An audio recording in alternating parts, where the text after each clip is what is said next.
ನಮಸ್ಕಾರ ಎಲ್ಲರಿಗೂ welcome back to my channel. ನಾನಿವತ್ತು ಮೆತ್ತಗಾಗಿ ಬರೋ ಪದರ್ ಚಪಾತಿನ ಹೇಗೆ ಮಾಡಬೇಕು ಅಂತ ತೋರಿಸ್ಕೊಡ್ತೀನಿ. ಬನ್ನಿರಿ ನೋಡ್ಕೊಂಬರೋಣ. ಮೆತ್ತಗಾಗಿ ಹೊಂಡೋ ಪದರ್ ಚಪಾತಿನ ಹೇಗೆ ಮಾಡೋದು ಅಂತ. ನಾನಿಲ್ಲಿ ಚಪಾತಿ ಮಾಡೋಕೆ 1 ಕಪ್ನಷ್ಟು ಗೋಧಿ ಹಿಟ್ಟನ್ನ ತೊಗೊಂಡಿನಿ. ಅದಕ್ಕೆ ರುಚಿಗೆ ಬೇಕಾದಷ್ಟು ಉಪ್ಪು ತೊಗೊಂಡು ಹಾಕ್ಕೋತಿದ್ದೀನಿ. ಈಗ ಇಷ್ಟೆಲ್ಲ ಹಾಕಿದ್ಮೇಲೆ ನಿಮ್ಗೆ ಎಷ್ಟು ಬೇಕು ಅಷ್ಟು ನೋಡ್ಕೊತ ನೀರು ಹಾಕ್ಕೊತ ಹಿಟ್ಟನ್ನ ಕಲಿಸ್ಕೋಬೇಕಾಗತ್ತೆ ರೀ. ಸ್ವಲ್ಪನೇ ಹಾಕ್ಕೊಂಡು ಹಿಟ್ಟು ಕಲಿಸ್ಕೋರಿ. ಒಮ್ಮಿಂದೊಮ್ಮಿಗೆ ಜಾಸ್ತಿ ನೀರು ಹಾಕಿ ಕಲಿಸ್ಕೊಂಡ್ರೆ ಹಿಟ್ಟು ಅಳಸಾಗ್ತದೆ, ಚಪಾತಿ ಚಲೋ ಬರೋದಿಲ್ಲ.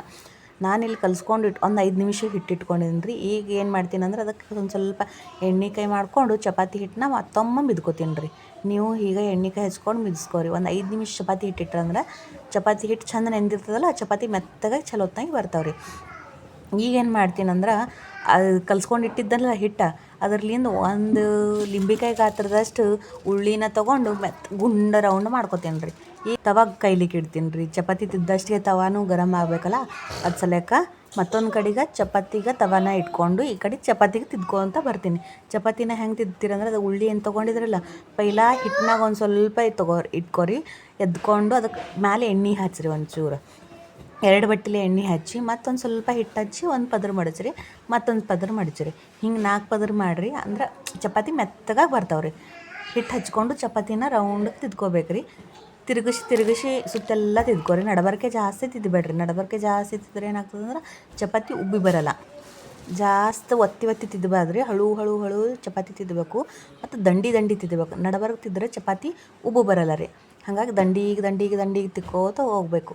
ಹಳು ಸ್ವಲ್ಪ ಹಿಟ್ಟು ಹಚ್ಕೋಬೇಕಿಲ್ಲ ಅಂದ್ರೆ ಕಲ್ಲಿಗೆ ಹೊರ್ಕೋತದ. ಹಾಗಾಗಿ ಹಿಟ್ಟು ಹಚ್ಕೊತ ಒಂದು ಮೀಡಿಯಮ್ ಥಿಕ್ನೆಸ್ ಬರ್ತಕ್ಕ ಚಪಾತಿನ ಗುಂಡಾಗಿ ತಿದ್ಕೊಂಡು ಬಿಡ್ರಿ.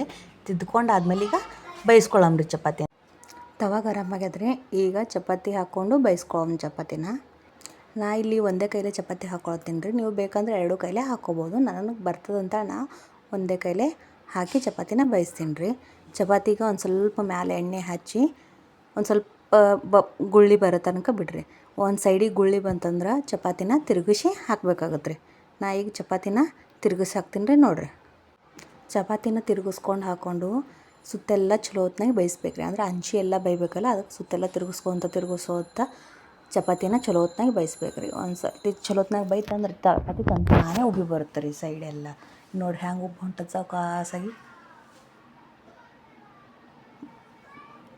ಹಿಂಗೆಲ್ಲ ಕಡೆ ತಿರ್ಗಿಸ್ಕೊತ ಚಪಾತಿ ಮಾಡಿದ್ರಂದ್ರೆ ಚೆಂದಾಗಿ ಉಬ್ಬಿನೂ ಬರ್ತಾವ್ರಿ, ಮೆತ್ತಗೂ ಉಳಿತಾವ್ರಿ. ನೋಡಿರಿ, ನಾನು ಎಲ್ಲ ಚಪಾತಿ ಹಿಂಗೆ ಮಾಡ್ಕೊಂಡು ಇಟ್ಕೊತೀನಿ ರೀ. ಎಲ್ಲ ಚೆಂದಾಗಿ ಉಬ್ಬು ಬರ್ತಾವೆ, ಹಾಗೆ ಮೆತ್ತಗೆ ಕೂಡ ಇರ್ತಾವೆ ಸಂಜೆ ತನಕ. ಹಿಂಗೆ ಮಾಡ್ಕೊಂಡ್ರೆ ಎಲ್ಲ ಚಪಾತಿ ತಯಾರಾಗ್ತಾವೆ. ನೀವು ಎಲ್ಲರೂ ಒಂದು ಸ್ವಲ್ಪ ಹಿಂಗೆ ಚಪಾತಿನ ಟ್ರೈ ಮಾಡಿ ನನಗೆ ಕಮೆಂಟ್ನಾಗ ಹೇಳ್ರಿ ಹೆಂಗೆ ಬಂದು ನಿಮ್ಮ ಚಪಾತಿ ಮೆತ್ತಗಾಗ್ಯವೋ ಹೆಂಗಾಗ್ಯವೋ ಅಂತ. ನಾನು ನಿಮ್ಗೆ ರಿಪ್ಲೈ ಕೊಡ್ತೀನಿ ರೀ.